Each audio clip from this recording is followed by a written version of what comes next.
As people become increasingly aware of the dangers of critical race theory, its primary promoters have adopted a new tactic.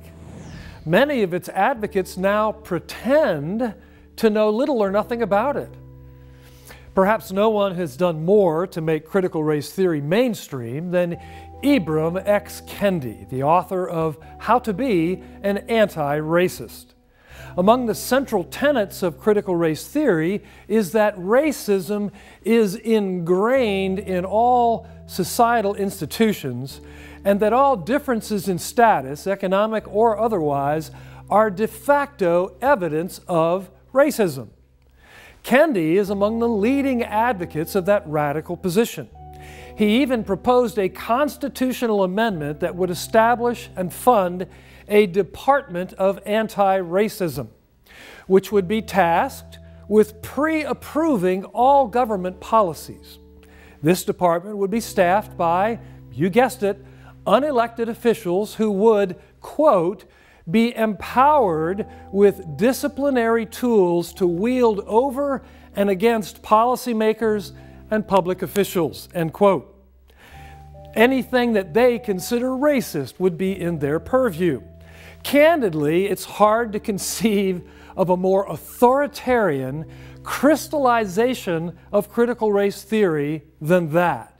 But wonder of wonders, in a recent interview with a friendly TV host, Kendi, the devout radical, claimed to have no connection to critical race theory whatsoever, despite stating it was foundational to his work just a few weeks before. And others have begun to follow suit. The amiable Joy Reid of MSNBC claimed you would have to go to law school to be a critical race theorist, as if this were such an esoteric theory that only specialists could understand it. And on cue, a University of Georgia professor wrote, "Critical race theory has become an overnight bogeyman of the right." Well, friends, don't be fooled by this. Despite the recent awakening to their neo-Marxist agenda, the critical race theorists are not going to take their ball and go home. Instead, they are already in the midst of a marketing rebranding.